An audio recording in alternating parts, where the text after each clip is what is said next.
একটি গ্রামের নাম ছিল শান্তপুর। সেই গ্রামে বাস করত রতন নামে এক কৃষক। তার একটি গরু ছিল। গরুটি ছিল তার খুব প্রিয় এবং গরুটাই ছিল একমাত্র সম্পদ, যা দিয়ে তাদের পেট চলত। তুই ছাড়া আমাদের চলা কষ্ট। তুই আমাদেরকে যেটুকু দুধ দিস ওইটুকু বেঁচে আমাদের সংসার চলে যায় শান্তিতে।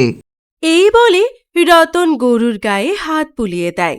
একদিন সকালে রতন ঘুম থেকে উঠে তার গোয়াল ঘরের দিকে এগোতে থাকে।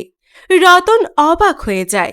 সে দেখতে পায় তার গোয়াল ঘর পুরো ফাঁকা পড়ে আছে। রতন দৌড়ে গোয়াল ঘরের কাছে গেল। কি সর্বনাশ হলো আমাদের! সব শেষ হয়ে গেল, সব শেষ। এখন আমরা কিভাবে চলবো? কিভাবে দুবেলা দুটো খেতে পারবো? কি সর্বনাশ হলো আমাদের! এই বলে রতন কান্না করতে লাগলো। রতন সঙ্গে সঙ্গে পুরো গ্রামে খোঁজ করতে শুরু করলো। রাস্তার ধারে ধারে, মাঠে ঘাটে, নদীর ধারে সব জায়গায় খুঁজতে লাগলো।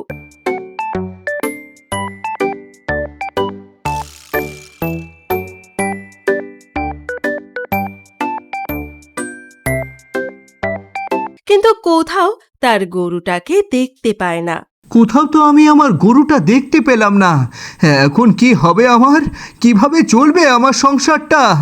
রতন ক্লান্ত হয়ে পড়ল এবং আস্তে আস্তে একটা গাছের নিচে গিয়ে বসল। রতন মন খারাপ করে বসে থাকল। ঠিক সেই মুহূর্তে একটা ছোট্ট ছেলে রতনের কাছে দৌড়ে আসলো।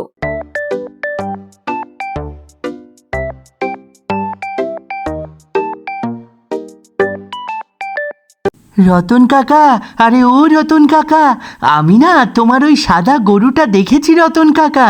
কি বলিস? কোথায় দেখেছিস গরুটা? রাকিব কাকার মাঠের পেছনে ঘাস খাইতেছে গরুটা। চল তো গিয়ে দেখি। এই বলে তারা দুজন রাকিবদের মাঠের পেছনে যেতে লাগলো।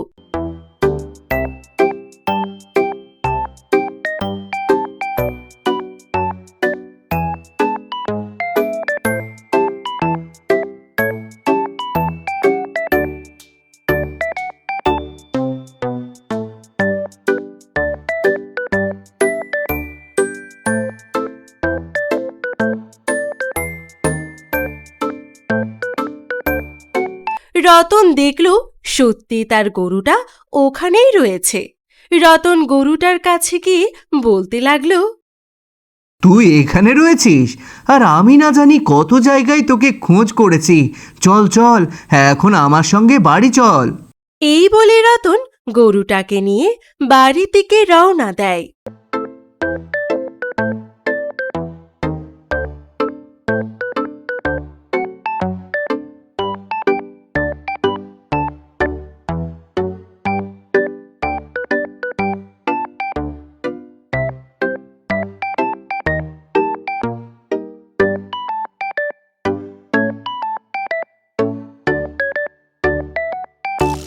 ভাগ্যিস তুমি এসে আমাকে বলেছ। তুমি না বললে আমার যে কি হতো। একজন আরেকজনকে উপকার করাই তো গ্রামের আসল সুখ, তাই না রতন কাকা? সত্যি তুমি অনেক ভালো একটা ছেলে। তোমার মতো ছেলে আমাদের এলাকায় থাকা আমাদের জন্য গর্বের বিষয়। তাহলে আমরা এই গল্প থেকে কি শিখতে পেলাম? বিপদের সময় প্রতিবেশীদের সাহায্য নেওয়াটা খুবই প্রয়োজন। বন্ধুরা, তোমাদের এই ভিডিওটা ভালো লাগলে লাইক, সাবস্ক্রাইব করবে। দেখা হচ্ছে পরবর্তী ভিডিওতে।